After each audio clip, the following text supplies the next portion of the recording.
Hello, I'm Graeme Park and welcome to another Creative Futures session where I talk to a variety of creative industry professionals in front of an online audience of students from Glyndwr University.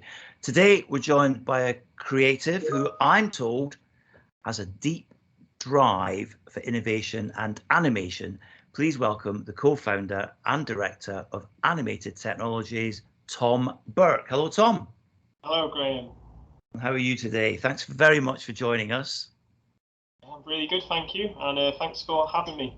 No, well, we just were curious when we talk to various creatives about their journey, how it all began, and how they got to where they are today. So before we talk about animated technologies and a new venture that you told me about yesterday, let's go back to the start. What was the young Tom like, and when did you know you wanted to become an animator or get into animation? Yeah, so I was one of those kids who probably did more sketching in books at school than listening to the teachers. You know, I was always doing cartoons, things like that.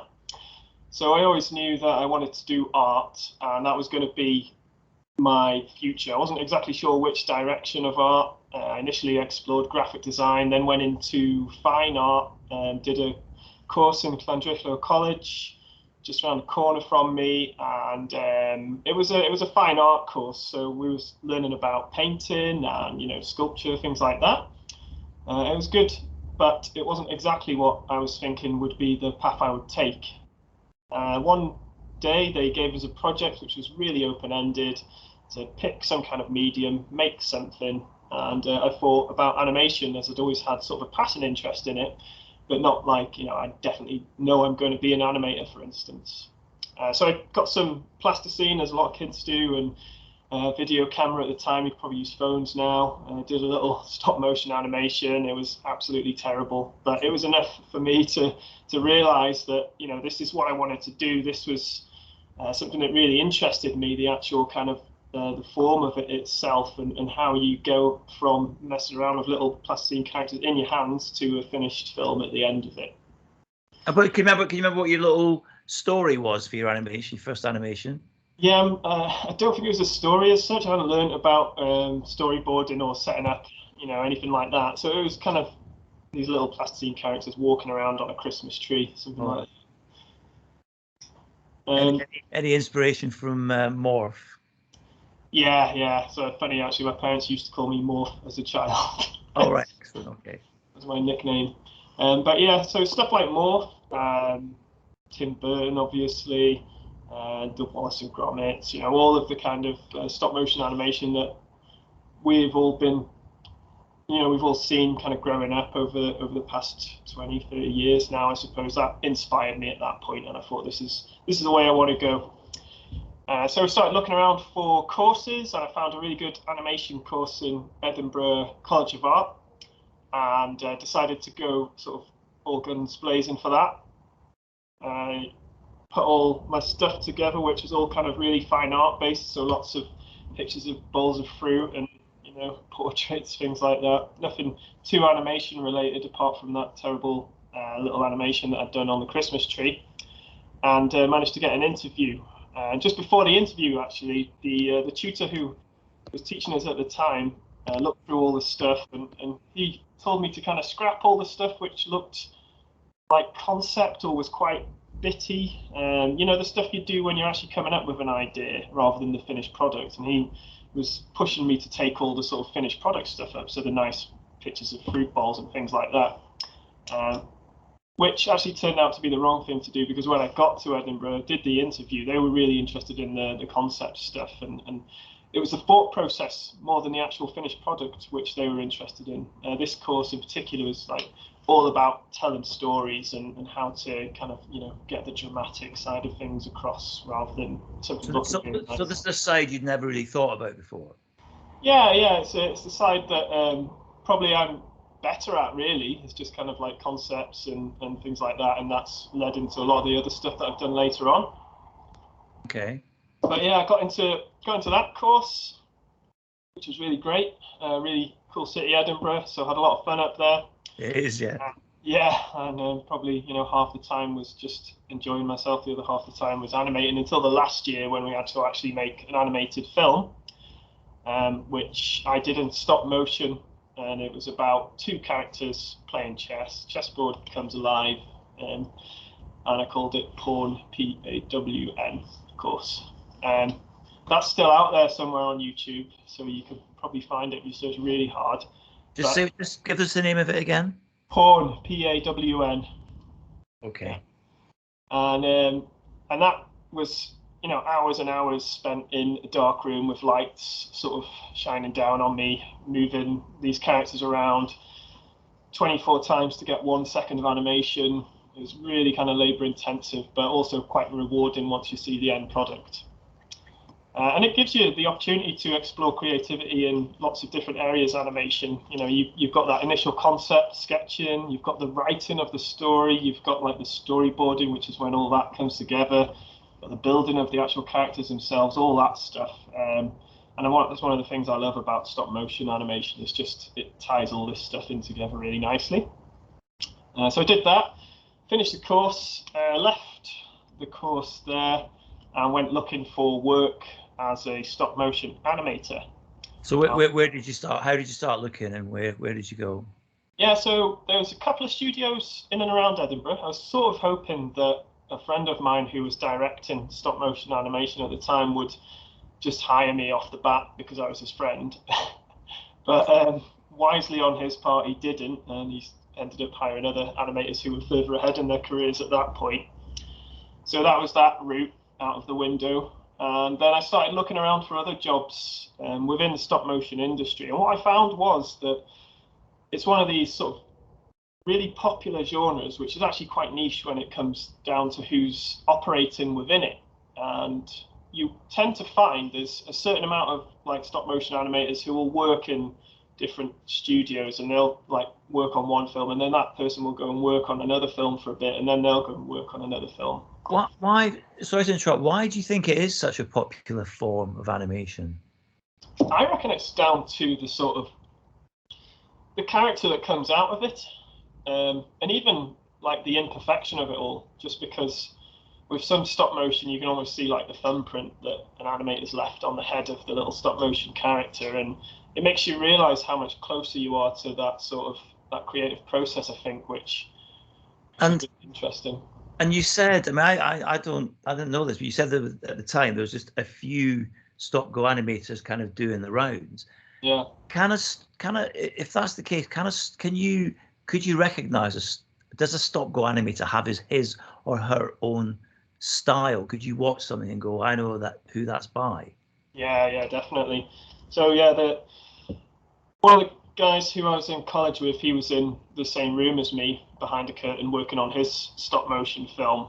And if I saw something today, I would know it was his because of the sort of style of the animation, and like his personality really comes out in it. Well, that's good. That's good to know. Anyway, so carry on. You're trying to get a job. Yeah, so trying to get a job, and I quickly realised that a lot of the work out there was going to people who were in this sort of circle of going from one studio to another. They know all the directors, etc., etc. And I didn't really have an in apart from my friend who didn't hire me. So I started thinking, well, it's not going to be very easy to find a job in stop motion. It's one of those things I could have pushed at and eventually got through. But I thought there is other animation which I started to have an interest in. And it was around the time 3D animation started getting a bit more creative, and it didn't look too sort of plasticky and shiny. Techniques were getting better, textures on characters and things like that were looking a bit more interesting. How long ago? What year is this? So this would have been about 2008, I think, 2007, 2008. The only problem is I'd done this sort of stop motion course, which is very traditional animation, and 3D animation is a whole kind of new learning experience, and lots of technology you have to get your head around. Some of the programs are kind of like as complicated as an aeroplane cockpit sort of thing. So excuses, my son's just come in. Just doing a tour. Alex, close the door, please, mate. Excellent. How old's Alex? Alex is 7. Oh, right, okay. Yeah. Half term, obviously. Yeah, they're on half term. Right. Just go close the door. Oh, I remember those days when my kids would come and interrupt sessions, but not anymore. They're mine is 17 now. 17-year-olds interrupt you then? No, they don't. You can't find them. Anyway, yeah. Carry on. Sorry, yeah. That's all right. So yeah, having to learn 3D programs to get into this huge kind of industry that was it was well established by then, and there's lots of work in games and films and various different animations like within 3D, and it seemed like it would be much easier to get a job into that than it would be to get into the stop motion stuff. And like I say, I was just starting to get interested in it as well. So another friend who was on the course with me had trained himself on 3ds Max, which is a 3D animation program. He'd gone off to Germany and actually landed himself a job in Berlin for a studio. And I was kind of floating around, working in a toy shop at the time, and just kind of doing climbing and generally not being very proactive in engaging my career or doing anything like that. So one of the results of me not being very proactive and not having much motivation for anything was that my girlfriend at the time, we split up, and it just seemed like my friend had gone off to Germany, just split up with my girlfriend. So what are the opportunities over there? This guy Brendan, I spoke to this guy in Germany. He said he could get me a job in an animation studio over there. All I had to do was go over to Germany. I could sleep on his couch, and the job was pretty much guaranteed when I got there. So sounds like the perfect way to get over the breakup of a relationship, actually. Yeah, I mean, you can think of much further place to go, is it really? Move to another country to forget about it and exactly. And, yeah. So you went to Germany? Yeah, so I quit this job in the toy shop, and I think I went out with £500 or something like that. Because I thought I was getting a job over there, I thought it didn't need too much money or preparation. Moved over there and found out that my friend who'd said he could get us this job was about to move out of the flat, and there was no job available at My this Lord. So it's a bit of a, okay, well, I'm here now. I've got a little bit of money. I can have his flat for the next month or so. Might as well go out looking for work in other studios around Berlin. Can you speak German? Or could you speak German then? Ein bisschen, yeah. So I got German to the point where I left it in GCSE. Right. How are you? Good morning. Can I have a cup of tea? Where's the hospital? Those kind of things. Yeah, but enough to get you started in a conversation before everyone starts speaking English, right? That's it. Yeah, just showing that bit of willing, and while I was there, I was trying to actively sort of learn the language, but a lot of times German people would just say, "Can we speak English, please?" Because your German is terrible. Right, okay. So it was good that they could do that, and that allowed me to sort of go around and look for work and get on. Yeah. So did you find anything? No. Okay. So how long were you in Germany for? At this point, I was coming to the end of my sort of 1 or 2 month plan to try and get work over there and get settled down. I'd literally sort of got down to the last 50, 100 euros, and I was thinking, well, I'm going to have to book the plane ticket home now. And just before that, I thought I'll go out and have a few drinks. But that last little bit of money I'd sort of reserved for the plane ticket, and I was so skint, in fact, that I was kind of, as I was walking around the city, I was looking for euros on the floor to help buy food and things like that. So it was, the belt was getting tighter all the time around my pants, and it was a real experience of just how to survive on very little as well. And yeah, I thought, this last little bit of money, I'll go to the pub and I'll book a flight home the day after. In those days, Ryanair flights were like £1 or something ridiculous to get from Germany to the UK. And I went into the pub. I put a pint of beer up on top of a jukebox, and this Irish guy sort of looked up at it and he said, "Don't put that there, it's going to fall on my head." So we got having a conversation. He realised I was come over from the UK, and he asked me what I was doing there. So I said, well, I'm about to run out of money, but what I've been doing is looking for work as an animator. He goes, all right, that's interesting, because you see that big guy over there in the corner playing pool? He's actually looking for an animator at the moment. Oh, really? Yeah, so it was like... It's right time. Yeah, crazy sort of fates aligning type thing. If I'd gone home a week earlier, that wouldn't have happened. But it was good. So I went over to this guy, Jeremy, his name was, a big American guy.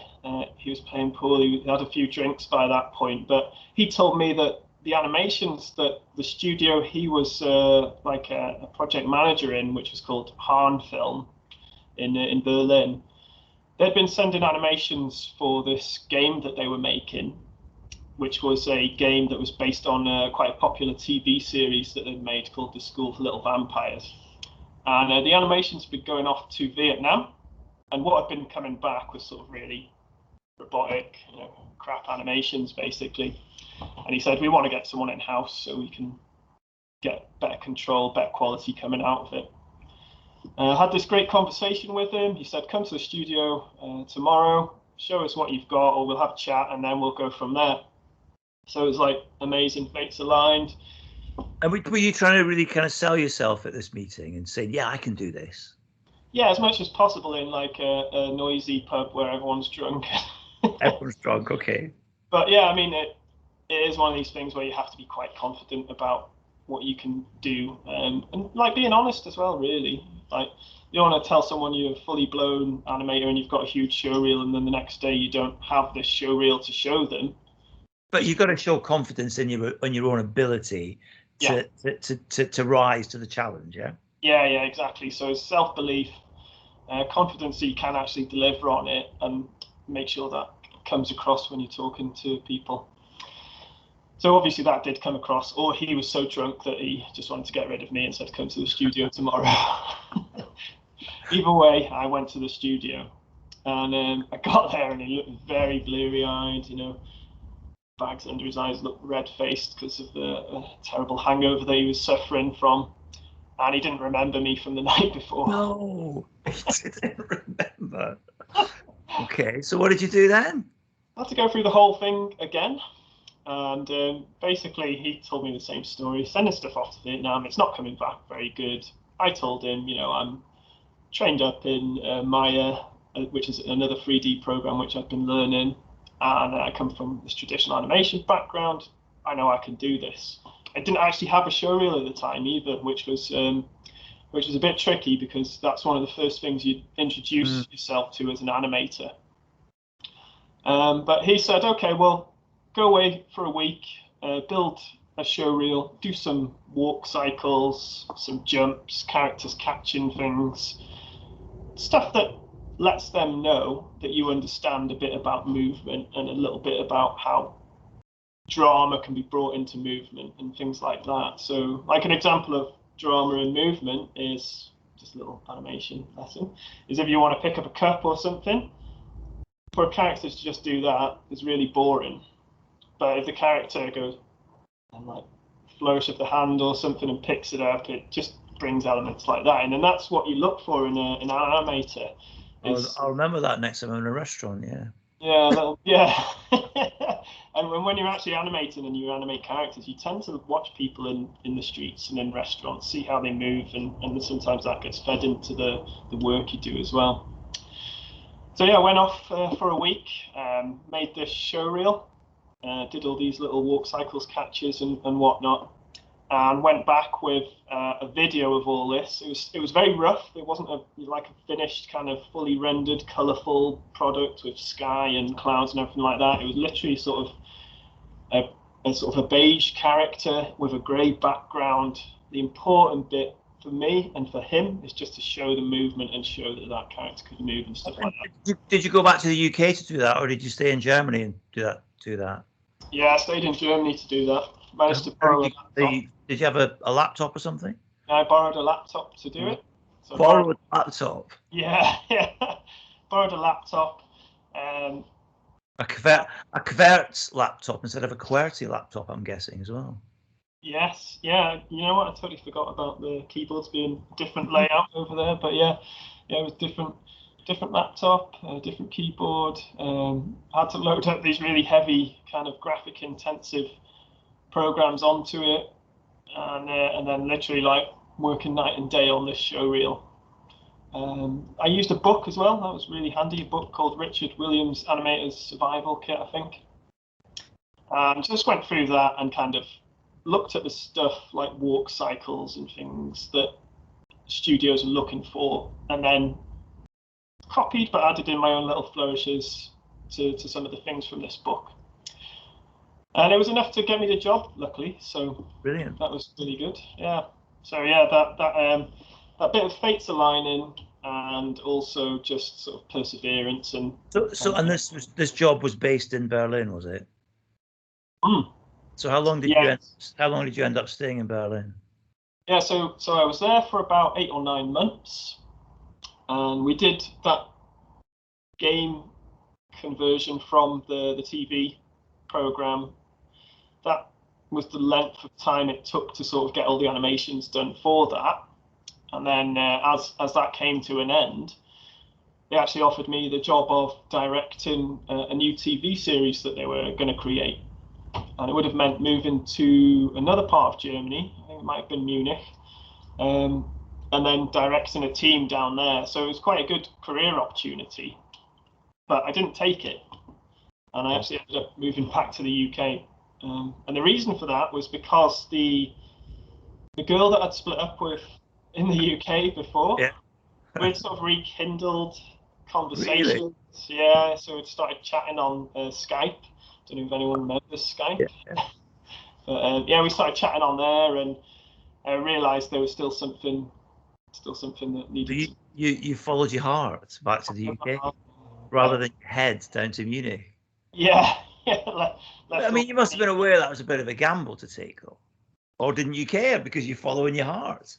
Yeah, I guess that it wasn't really like a decision that was based on, okay, well, this is better for my future and my career. It was very much based on, I suppose, the heart, isn't it? You know, the love. Good for you. So yeah, followed that, and we're actually married now. So it did. Are you actually married? There you go. Yeah. A bit of romance in the story as well as a career journey. Okay, so you moved back to the UK, and what do you do when you get back? Yeah, so I got back to the UK and pretty much like starting from scratch again. So all of the stuff that I'd done in Berlin, whilst I developed the show reel and things like that, which was really useful, you know, I had more in the bank now as it was to show potential studios and things in the future. All my connections and networks and everything were in Berlin. So when I got back to London, it was a case of going around knocking on studio doors again. And I was living with my brother at the time, who was there with his wife. And we started off in Hoxton, which is sort of a trendy area in London. And his wife threw him out one night, literally all the clothes out of the window sort of thing. And we both had to jump in a taxi and move to a much dodgier area in London. So while I was looking for work, I was sleeping in the same room as my brother, in a room which was about the quarter of the size that I'm in now. So it's literally just enough room for 2 beds. Yeah. And we lived with 7 other people in like a single sort of flat with a kitchen, 2 bedrooms, and a hallway basically. So wow, glamorous. Really glamorous, yeah. But it was again, a really good experience, and just I think stuff like that is really helpful sometimes. It just helps to kind of broaden your. I suppose as well, you've got a motivation to try and get a decent job so you can get out of that position as well. Yeah, I wouldn't recommend it as like a thing you should do for motivation, but if you're ever in that position, hopefully it has the right effect and motivates you to do something. So yeah, kind of looking around in London, and I was literally like knocking on studio doors. And what I realised was a lot of these studios weren't actually based in London. They just had a door that was there. So you'd go and knock on the door, and it was what you might call a virtual office, or they might just have someone in as a secretary in that building. So you'd never get to talk to half of the people you wanted to. Like production managers or directors, things like that. They were often based somewhere else, and the studios where I did get to do that, they were looking for a little bit more down the line in terms of some of the animation skills and stuff that they wanted people to be using, like the tech. So I opened the search up a little bit and ended up getting a job in Oxford, which was for like a gaming, online sort of gaming thing, where I did lots of little animations, little 2D animations, and it was okay. It wasn't like an amazing job, but it was a great team, and I did learn a lot more about sort of technology and programming and some of the things that knit animations into a game, for instance, or into a website, or into, like, you know, sort of technology. So it started to get me thinking more. You know, I really love animation, but I'm also seeing that there's creative roots here in innovation and technology. So I did that job for a while, but it's always been a wish of mine to start my own company, and I knew I wasn't going to be there for too long. So what I did, I was quite lucky. They let me work from home, and at that point, I started to line up freelance work in the spare time, and I started a little studio called White Wabbit, which was a studio in as much as it was me. I did everything. So that was my first business at that point, and that was probably in about 2012, something like that. So up to that point, working for other places, good 4 years of experience, and starting to see. How did you promote White Wabbit? Presumably it's 2012, so social media would have had a lot to do with it.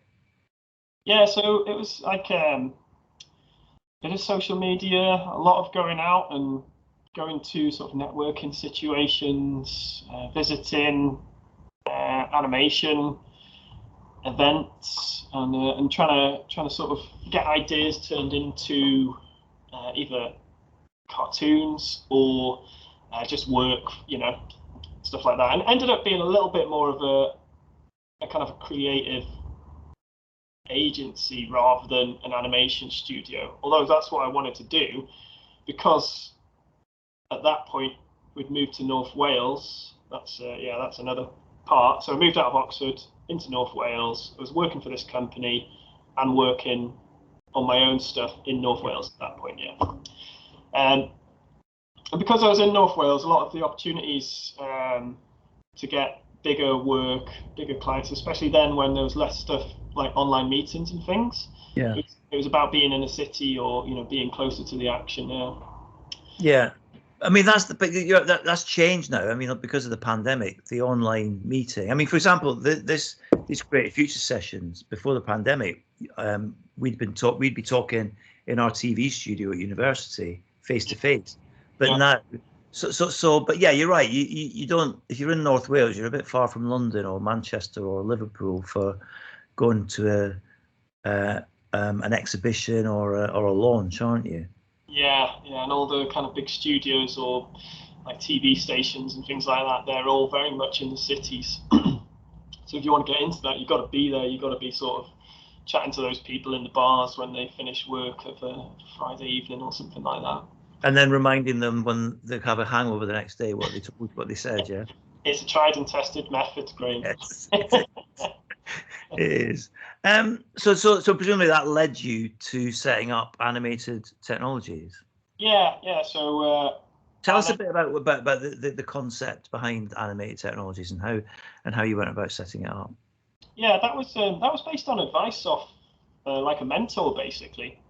So what I found was, especially with the business side of things, which you don't learn too much about in a lot of creative courses, things like that. It is really important for a lot of creatives, because I guess 90% of them end up either going freelance or, you know, being involved in small businesses to begin with, where you can have lots of different tasks you have to deal with outside of simply animating or illustrating or web designing or whatever.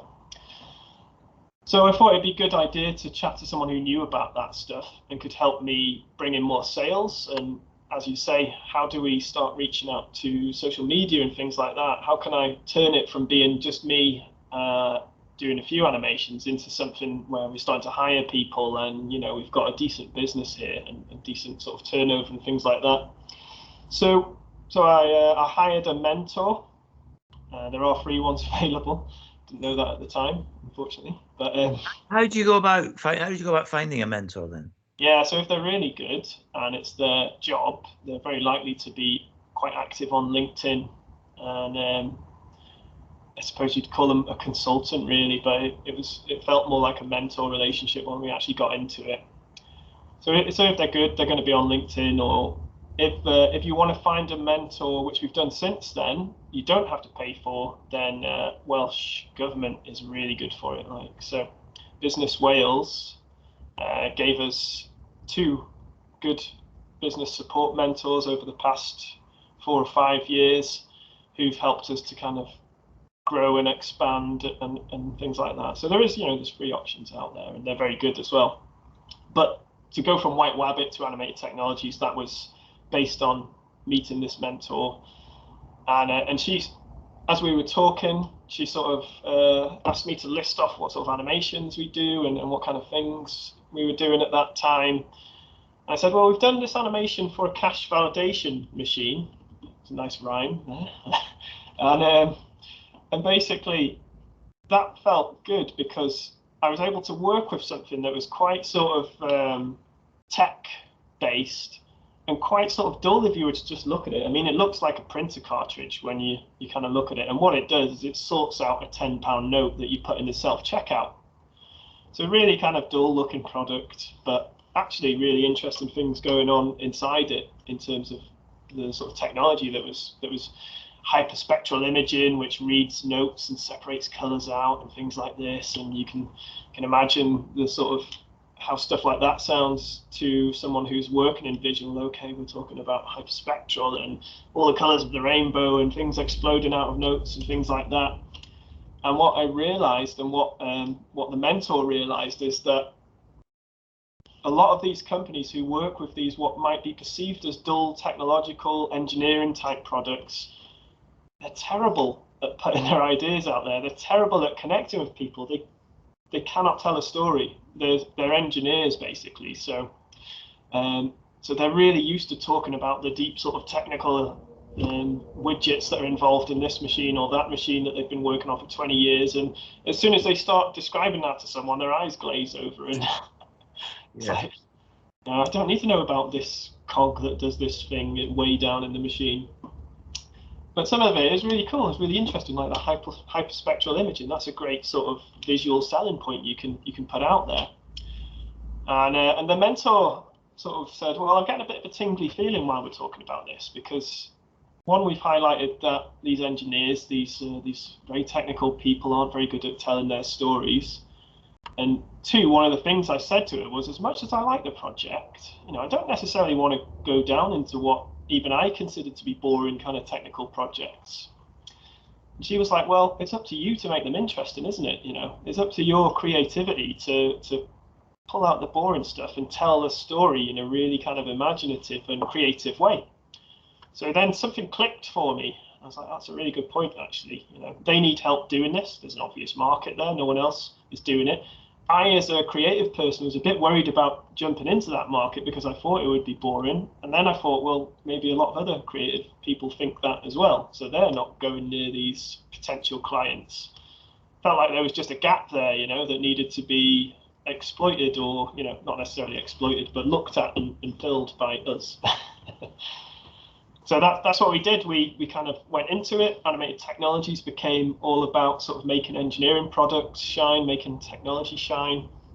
Just going back to your mentor, so was your mentor like purely from a business background, or did you have any creative? Yeah, she was from a creative background, and that probably helped quite a bit. And that's probably one of the reasons why I engaged with her in the first place. Okay. But I think what a lot of creatives don't understand, and what one of their real strengths, which can get them jobs in a lot of places they might not expect, is the way they think and the way they tackle problems opens lots of paths that the people who've been trying to tackle those problems before have probably never considered. Or they're bringing a way of looking at something which is different. And oftentimes it will solve those problems because the engineers are so focused on this tunnel sort of vision of what they need to solve. They're not thinking about how do we come at it from here or here or here. So a lot of creatives could get into other industries like that. So, okay, so Animated Technologies, you set that up, and what was it like in the start? Because you said you wanted to hire people, didn't you? Yeah. So we started off, my wife and I, she was my wife at that point, who I'd got back with. I convinced her to come on board because she was a very good sort of graphic designer, and she'd bring like this kind of clean, polished look to the stuff that we were doing. So there was two of us at that point, and then we started to get more jobs, and the plan of reaching out to these kind of companies started to pan out. So we were like, okay, well, we either have to hire freelancers to do it, or we need to get people in-house and do it that way. And we did both, to be honest, and we still do a bit of both. But our first sort of attempts at hiring people came from graduate placements or work placements, things like that. And they were generally really good experiences because we actually had a girl come over from France, and she worked with us on some animations, and that was our first sort of eye-opener to the fact that you don't need to be in control of absolutely everything. You can hand things over to people and they can often do a better job of it than you. So after those experiences, we ended up moving into like a proper office. We were in this sort of shed thing that you can see behind me. I won't unblur it, it's far too messy at the moment. But we thought to reach out to more customers, we need to be somewhere where those customers gather, and we need a proper place for the staff to come to as well. So we moved to some offices in St. Asaph, and that feels like when it really became like, you know, a proper business, and we started to reach out to more clients. Clients could come to these offices, visit us, and have meetings, things like that. It felt like a bit more grown up, really. Oh, sorry, I can't hear you there. So I had a cough. That's why I muted my microphone. Sorry. What type of clients are you getting at this point then? Yeah, so the cash validation client, they came back for another sort of 4 or 5 jobs, and they're still with us now. So that was good. And from that was like one of those videos we'd show to people and say, look, we can do this, and it's really good for that. We then got a client who was in like space technology, and they were trying to get funding to buy a huge container ship and launch space rockets off it. Wow. Yeah. So they did get pretty far. So why would a company who wants to launch rockets from a ship in the middle of the ocean, what did they want you to do? Yeah, so where did we meet them? I think they might have tripped over us online or seen some of the social media or something like that. And this guy comes from an engineering background, so again, he's sort of not very good at telling stories, but great at talking about the tech and whatever fuel goes into a rocket. But he's one of the few people who actually understood that he was better at that side of it than the getting the message out there side of it. So he realised he needed someone. Part of his business at that time was based in Wales, and the offices where we had based ourselves, he'd visited them before for some other sort of space tech conference. So it's just kind of like, okay, well, you're in there, you've got a little bit of legitimacy, you've got this 3D animation you've done for this cash validation machine. I can't tell a good story. And in the end, we actually did all the branding for him, made a couple of animations, set up websites and things like that. And we don't tend to do that sort of wraparound service anymore, but that was good at the time. And has he launched a rocket into space yet? He hasn't, unfortunately. So what year did you set up Animated Technologies? Animated Tech was set up in 2017. 2017, okay, so you're beavering along nicely, yeah. And then suddenly, out of the blue, we have a pandemic. Did that affect your business? Yeah, it smashed it to pieces. Really? Yeah, it was like, oh crap! The whole way we got clients at that point was by going to networking events, going to conferences. I would walk around with an iPad and go, look at this lovely animation, and people would go, that is lovely, let's talk, and we'd continue after that. And about 3 times out of 10 that would turn into a job, sort of thing. 3 times out of 10. How does that compare to putting stuff out on social media? Yeah, it's much harder to convert social media to a sale than it is to convert like an actual talking to someone face to face. Is that because there's a bigger audience looking at it, and it's just you're a tiny drop in amongst a massive ocean of information? But if you're walking around with an iPad and making eye contact and talking to people, that's beneficial. Yeah. Part of the social media thing is, like you say, they're just scrolling along, so a lot of times they're not really concentrating.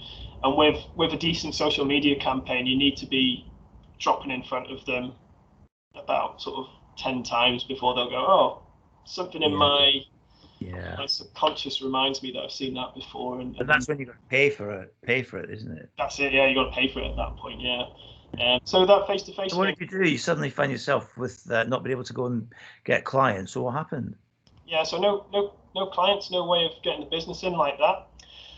Before, we've got to swivel things around, and luckily, there was a couple of us in the team at that time, so we got a whiteboard out and started chucking ideas out there. First idea was like, how do we convert what was happening in the real life situation to customers for animated technologies? And what happened was Anna started doing videos every day on LinkedIn.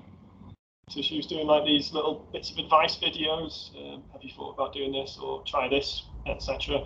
And people would just message her on LinkedIn, and that was enough to keep it ticking over.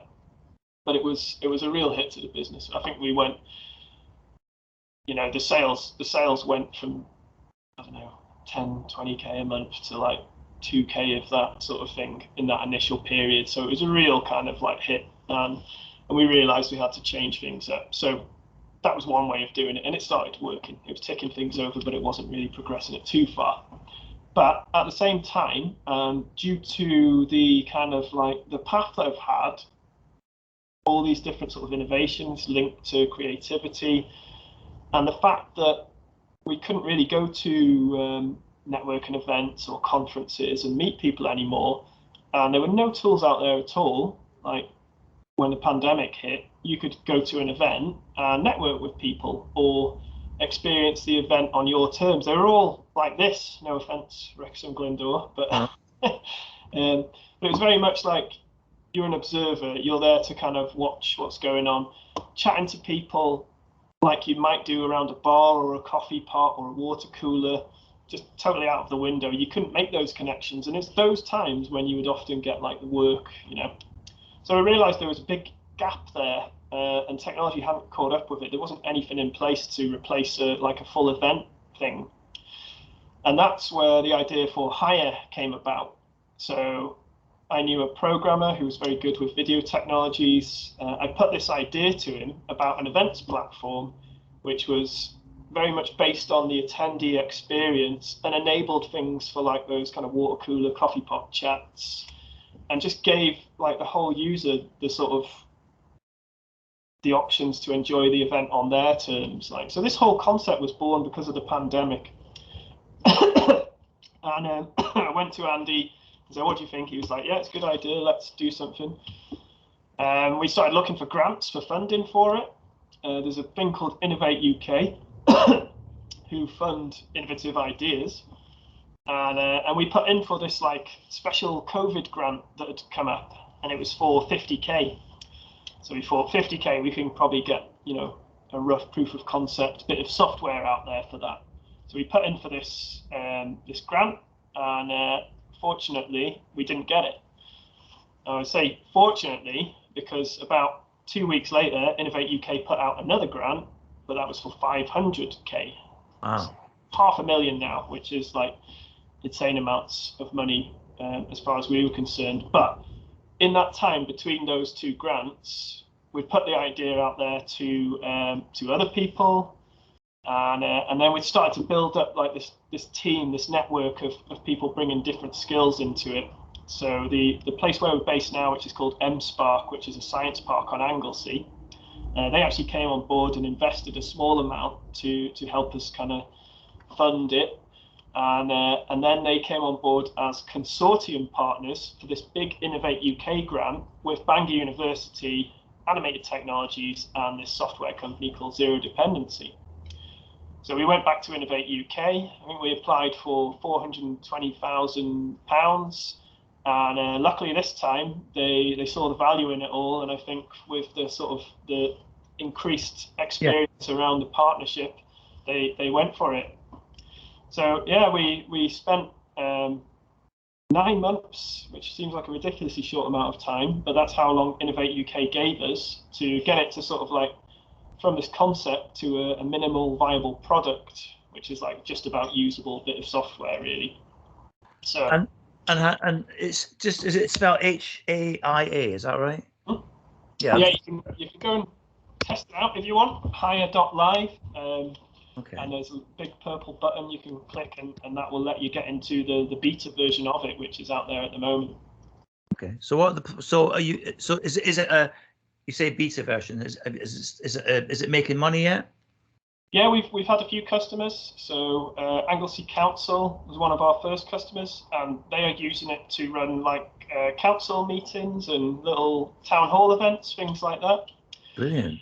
We've got 27 town halls across Anglesey who are using it now, and they do everything from bingo to council hustings, things like that.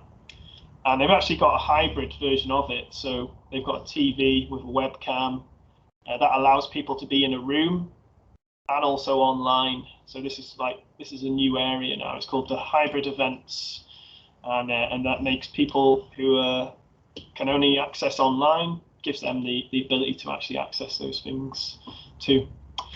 So I mean, when you started out then, and you said you started off doing graphic design, then dabbled with animation and ended up becoming an animator. Did you ever think at any point you'd end up running 2 successful companies in North Wales, not even in London or Manchester or Edinburgh or whatever? Yeah, no, that's the answer to that. I've just got some questions from students actually. First question is an animating question. Rhiannon, going back to something you said earlier, Rhiannon's asking. She says, from what I can gather, it appears slightly difficult to get into the animation industry, but once you're in, you're in. Would you agree with those comments? Because you mentioned about the people hopping around the same companies. Is that still the case? Yeah, I think so. Especially if you're thinking like TV or film animation.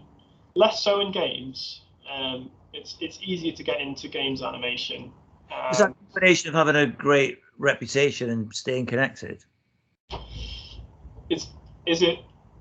Sorry, can you ask that again? Is that kind of combination of being very good at your job, but also networking and being connected with everyone? Yeah, I think it's really important. Like, if you want to do films and TV, you need to kind of get into those networks somehow. And if you're doing an animation course, I would suggest asking the tutors to push for those networks to be created through the college as well. Mm-hmm. But yeah, it helps a lot. Another question from Elise. She's asking about animated technology. She said, looking at the variety of clients on your website, how do you navigate making your animations marketable to such a wide audience? How do you decide which pieces are likely to work? Yeah, we try not to have a wide audience, if I'm honest, although it might not come across like that. We actually try and focus on sort of science, tech or engineering companies who we know aren't getting the message across very well at the moment. So the animations kind of sell themselves, and all of our messaging is based around looking for those types of clients. So any sort of customers or anything who come in outside of that is by chance really, or by word of mouth sometimes even. And Sally, you've kind of touched on this already, but I'll just read Sally's question. She read that you studied at Glyndwr College and that you're based in Anglesey. Is it hard? You've kind of said it is harder to get business. What advice would you give to anyone who wants to set up in a more rural, out of the way area, if they can't afford to rent an office in a more of a urban area? What advice would you give? Yeah, use some of the really good things that are available for free. Like in that serviced office, Spark in Anglesey, they've got a thing called the Enterprise Hub and Mentor Mon. And these are available all across Wales. Every council should have them. But their job is really to sort of talk to people who are thinking about setting up. You might be thinking about setting up a little freelance graphic design thing. They can help with those first steps. They can introduce you to other people. They can help you with the business plans, stuff like that. I say business plans. I try and avoid business plans if I can, to be honest. That's because you're a creative. Yeah, exactly. It's all up there. It's all up there, right? Yeah, it comes out in a scribble, but I know what it means. Okay, learning hubs. Do you think now we're slowly coming out of the various COVID restrictions? I mean, certainly in England, but Scotland and Wales following behind. How's that? Are you starting to see the effect in a positive way on animated technologies yet? Yeah. So animated tech focused a lot on making hire work. So all the kind of design and a lot of that, it was just the animated tech team working on hire for those 9 months. And that was great because Innovate UK paid for that. Those staff, they were paid for because of Innovate UK. The bad thing was that the looking for clients and things like that totally went out of the window. So it was a double-edged sword. We caused ourselves a bit of a problem because we'd stopped marketing ourselves. And since the end of that project, which was October last year, I think, it's been a case of reworking all that marketing and kind of reaching out to clients again. And what's happening now is animated tech is moving more into AR and VR. Right.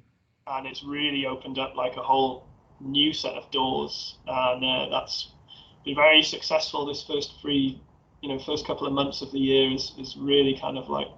Does that mean you've had to learn a new way of doing stuff? Because it's a bit more than 3D, isn't it? Yeah, it's not a million miles away from some of the 3D stuff we were doing. We brought in a new creative director who had a lot of experience in AR and VR, and that's again opened up a lot of doors and allowed us to sort of show that we've got the experience and the skills to do it. And how do you think the pandemic's changed how creative businesses work? Yeah, hopefully it's for the better in a lot of respects. People now realise you don't have to travel to London for a 10-minute meeting. And you can set up a lot of that from home as long as you're kind of like persistent. But some of those conversations where business people would only talk to you if you come down to London for 1 p.m. on Thursday, they can happen online now. I totally agree with that. Yeah, the amount of times I used to do that before the pandemic, and then you've got a whole day in London, haven't you? Yeah, exactly. It's cheaper to get the train back late in the day. Right. Rena's got a question. She'd like to know how you keep up with the constant changes and advancements in technology in your field.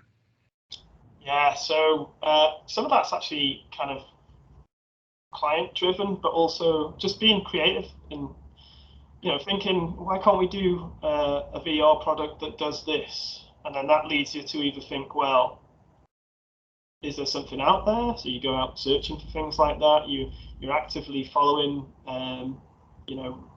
the right sort of forums or social media feeds, things like that to keep up with the tech. And then sometimes you're like, there isn't actually anything out there that does it, so we need to develop a bit of that on our own. So not just sitting around waiting for things to happen. You're being proactive all the time. Yeah, be proactive. Keep that creative brain ticking over. You're going to be thinking about ways to solve problems. Yeah, and how important is an online presence today for someone? Because we've got animators, we've got graphic designers, we've got artists, music technology, sound production, television, the whole creative sector on this module. How important is an online presence? Well, if you send me an email and it has a link to your reasonably nice kind of show reel online, then I'm going to click it and I'm going to watch it rather than saying, oh, I can do some work, I'll bring in a CD-ROM or whatever to show you. So yeah, it's hugely important. Yeah, so you would be looking at an email that sells that person, that gets your interest, and maybe what about CV? How important is a CV? CVs are good. They're much nicer than they used to be. Like a lot of CVs now. Main more the content though. Yeah. So like if you can mix a CV into like a website, simple website, I think that always is quite effective, because you can just stick your videos up on there and you can change it as you need to. And then the content of it, the important things that I look out for is experience, or at least willing, to show experience in certain areas. You don't have to say I've been working for 5 years as an animator, but if you've been making some animations in your own time and you're sticking them up there, that's going to really come out and go, okay, well, they've got a passion for it, so there's more likely that they're going to be interested in it. What about volunteering, just to get experience? Yeah, I mean, I'm not a big proponent of doing work for portfolios, if you know what I mean. So it's like, okay, well, you do this work for us and we'll pay you. We won't pay you, but it's going to be great for your portfolio. No, I mean, I don't necessarily mean that. I mean, just a general volunteering in the creative sector, like helping an art centre or helping at a gig or stuff like that. Yeah, there's probably no better way of like expanding your network and things. That'll definitely get you into people's focus. So yeah, it's a really good way of doing it as well. And here's a question I want to ask on behalf of the students, is that one of the tasks on this module is to work in small groups with students from different disciplines that they've never met before, that they don't know. Yeah. And some of they can do it online or they can meet in person, right? And some students have embraced it. Some have like moaned about it, right? You must have worked with people that you've never met before and maybe not got on with. What advice would you give to people who have to work in a group or part of a team? Yeah, take as much as you can. Take the sort of personal side out of it. So if you're working with people, you're all working towards a common goal. If someone annoys the heck out of you, then there's kind of no, unless you resolve that with them personally, you're not going to get around it. So you just have to find ways of working with people and keeping an eye on what is the actual goal of this. Is it about our egos, or is it about making this thing at the end that's going to be amazing? That's really good advice. I couldn't put it better myself. What's in the future for you? Yeah, it's a really kind of like interesting time at the moment. So all my focus now is on hire. I do occasionally dip into animated technologies, just offer a bit of advice, but to be honest, they don't really need me anymore. So I'm just interested to see what's going on there with the VR and AR stuff. And hire, our aim is to make it a global product in the long run. And there's a big market out there, so it's just a fantastic opportunity. Okay, well, before we wrap it up, one last question. If you could go back in time, I mean, your story has had many tangents and many routes, and the romance in the background, I like that. What would you say to your younger self when you're making your little first ever 3D stop go animation? What would you go back and say to your younger self if you could go back? Just say enjoy it, really. Whatever happens, if it feels like it's crap at that point in time, you're gonna look back on it and think it wasn't as bad as you thought it was. So, Brilliant. Well, Tom, thank you very much. I've enjoyed that immensely, and thank you for talking to the students, and good luck in the future.